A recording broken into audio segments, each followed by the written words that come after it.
গোসল যারা করায় কেউ বলে পায়খানা করে দিছে, কেউ বলে প্রস্রাব করে দিছে, কেউ বলে জিহ্বা বাইরে হয়ে গেছে, চক্ষু দুইটা বড় বড় হয়ে গেছে। এই মরণের যন্ত্রণা আল্লাহ আল্লাহ তুমি আমাদের মরণ ব্যাধিটা একটু আল্লাহ মাফ করে দিও গো আল্লাহ। এই মরণের সময় তুমি আসানের সঙ্গে মৃত্যু দিয়া দিও, ইমানের সাথে মরণ দিও। জোরে জোরে বলেন আল্লাহু আকবার। এ আমার ভাইয়েরা, আমার বন্ধুরা, আমার আল্লাহ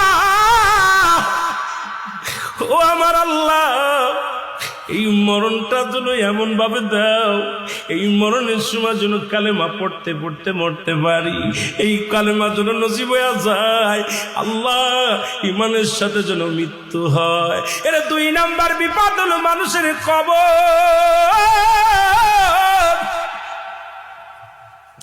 এত ভয় আজকে মানুষের, কবরের ভয় নাই।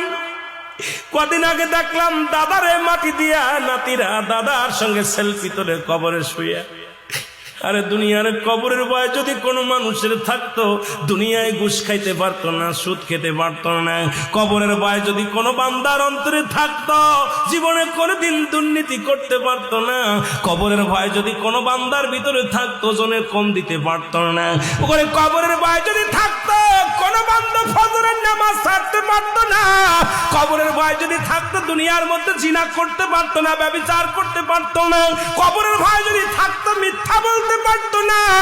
আসলে আমাদের কবরের ভয় নাই। ও মুসলমান, দ্বিতীয় বিপদ হলো মানুষের কবর। এই দ্বিতীয় বিপদ হলো আমাদের কবর। জোরে বলেন আল্লাহু আকবার। আজকে আমাদের অন্তরে কেন কাঁদে না? কবরের ভয় কেন আমাদের অন্তরে জাগে না রে মুসলমান? আমি দেখলাম, কত জায়গা দেখলাম কবর করে আর সেলফি তুলে ছেড়ে দেয়। রে একবার কি তোর মরণের চিন্তা হয় না? যেখানে কোনো বাতি নাই, যেখানে কোনো সাথী নাই, কোনো বন্ধু নাই। ওরে বন্ধু নাই, বান্ধব নাই, এই ঘরে একমাত্র আমার আপনার হবে ঠিকানা। জোরে বলেন ঠিক কি?